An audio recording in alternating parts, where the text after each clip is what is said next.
Well, welcome to this introductory session of Generation Self-Employed. My name is David Lance, and you'll be hearing my voice for most of these lessons. And on behalf of my partner, Scott Badger, we'd like to welcome you to Generation Self-Employed. In this first introductory lesson, we're going to talk about why have a business. And I'm going to let you in on a little secret. It's because the global economy is starving for your job. So, without further ado, let's get started.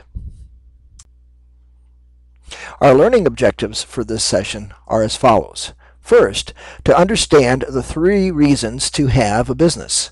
And those reasons are that work is going online, that the growth of government regulations is causing businesses to cut back on the number of employees that they have, and that businesses can write off expenses while employees don't. The second learning objective is what determines the success or failure of a business. And the third objective is that self-employment is not for the faint of heart. You'll find that throughout the lessons that we've created, each session begins with 2 quotes, one from the Bible and one from a secular quote. From Proverbs chapter 1, verses 5 and 7, we read, "A wise man will hear and increase in learning, and a man of understanding will acquire wise counsel. The fear of the Lord is the beginning of knowledge. Fools despise wisdom and instruction." And from the philosopher Plato, we read, "The beginning is the most important part of the work." There's a saying, "A fool and his money are soon parted." Anyone looking to start a business would be foolish to not seek the input of knowledgeable individuals to advise them. This does not mean that you allow yourself to be dissuaded by those who always say no to everything. Many successful businesses have been launched by those who went against the conventional wisdom. The key, however, is that they took the time to understand the potential problems and apply that wisdom to the launch of their business. Use that information to lay a firm foundation for your business going forward. As Plato says, the beginning is the most important part of the work. What kind of person are you, really? I think that there are basically 3 types of people. First, there are those who make things happen. Second, there are those who watch things happen. And third, there are those who say, "What happened?" Now, which sort of person are you?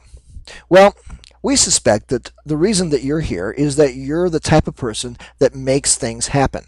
In this lesson, we'll explore 3 trends to help answer the question, why have a business, so that you can see why it's so important that you make things happen in your personal life by launching your own business, whether it is part-time, spare time, or full-time. There are 3 trends affecting self-employment. The first is that work is going online, giving rise to a global talent pool of self-employed contractors competing for your job.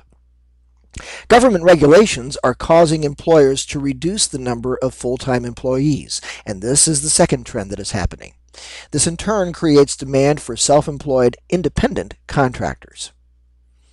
The third trend is that a business can write off expenses while an employee can't. That's why smart workers are creating their own businesses so that they can deduct legitimate work-related expenses to reduce the amount of taxes they pay. What we'd like to do now is suggest that you stop the video for a moment. So far, we've asked you to think about the type of person that you are. For example, are you a self-starter, or are you the type of person who has to wait to be told to do something before you act? What do you think about the 3 reasons to have a business that we've shared so far? Take some time to reflect on these things, maybe speak with some other people about your thoughts, and then come back. And next, when you come back, we'll discuss the first of the 3 reasons for having a business, and that is that work is going online.